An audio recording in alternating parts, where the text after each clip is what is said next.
Hey, good evening. Well, with all of the fuss with LGBTQ, ABC 1, 2, 3, or however many it is right now, it's beginning to, I think, be put more into perspective. But I'm surprised at how many people don't know the background to the trans, shall we call it, movement or culture.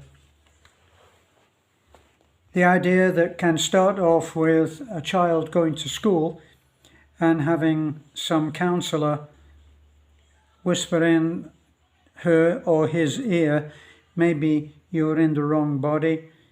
If you're a little boy, maybe you're actually a little girl. I see you played with a doll this morning for 5 minutes. It's not generally known what the background of that is.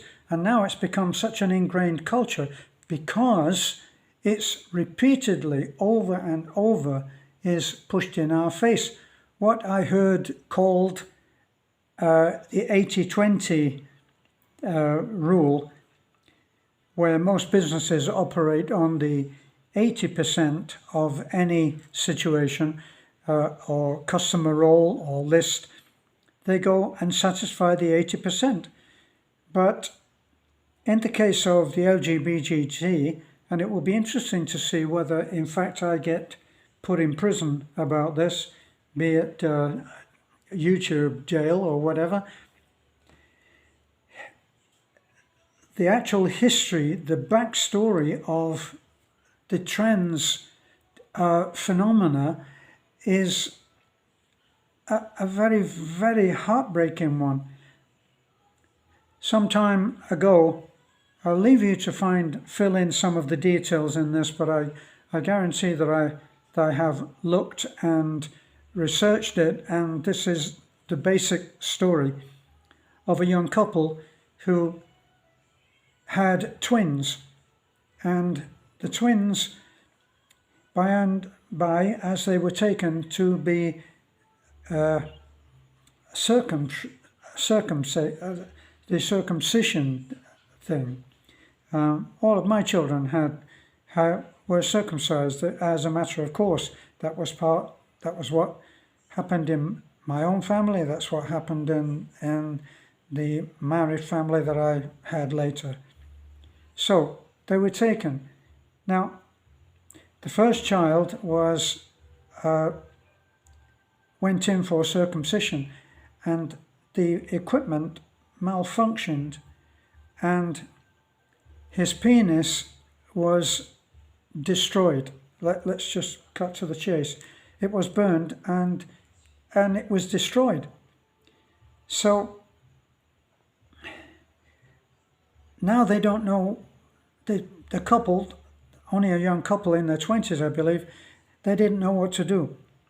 They happened to see an interview about the work of a man called Money, Dr. Money. And Dr. Money had said that it was possible, he believed it was possible for a boy to be brought up and live happily as a girl, and vice versa. So the couple decided that they would go and meet this man, and they did.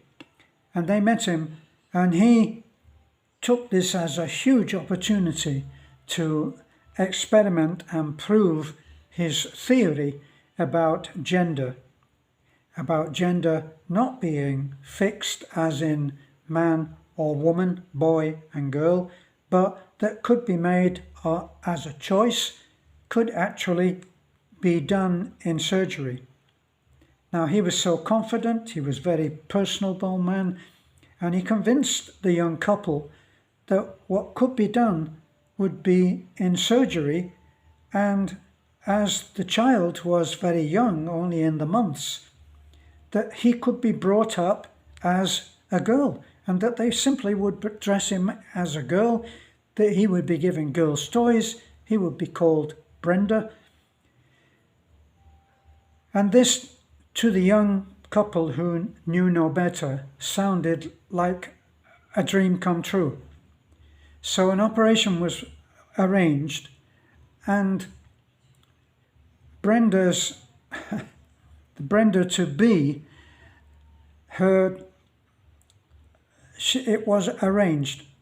So I used to make a joke about it before I became more emotionally involved in this, that they peeled a banana, not to make too fine a point on it, but the boy's genitals were already in a mess anyway, and they removed them and they castrated him in the doing, which actually is what happens to most of the children who go through surgery now. Fact check it if you want, but that's I believe what happens. They removed the genitals of this boy. They called him Brenda, and they brought him up. Now, the boy was never happy. He was what a normal girl, a biological girl, would have been called a tomboy, and that's where his feelings lay. I'm going to cut to the chase on this. It all ended very, very badly. Right up to the age of 14, these two children, by the way, they didn't have the other twin. They didn't have him circumcised, obviously. And the two of them used to have appointments to go on checkups with Dr. Money, who abused them sexually. And later it was revealed by the twins themselves that Money used to make them do role play where they did what adults do in the sex act as brother and sister. And all of that traumatized these kids tremendously. At a later time, Brenda decided that this was all wrong and evidently found out some information and made the transition back to being a boy, as well as could be expected. He chose the name David. Now, later in life, it still didn't work, and I believe that he was the one that took his own life. The whole family was destroyed by Dr. Money, who never ever admitted that this was a one-person experiment, one-person research. He took it that his views were vindicated about gender being a choice. And he made a certain amount of renown about this, obviously, but the whole family was destroyed. The married couple, they were destroyed too. I don't know what happened to the other boy, I can't remember that, but it all ended very badly.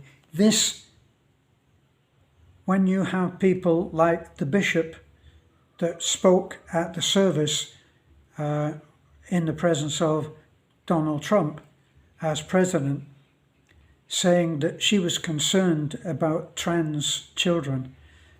Yes, there are people who are being convinced in much the same way that they can be a girl in a boy's body or a boy in a girl's body.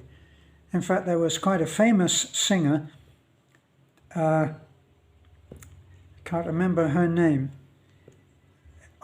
Elaine Page. She decided that she was a boy in a girl's body, and in a rather high-profile way, she had her breasts removed. So this is what happens to these children, is that as soon as they've been convinced, often at a very early age, at an age when they're hardly capable of choosing the right clothes to wear for school, they can be persuaded that they're in a different, they are a different gender and that they can choose this. So,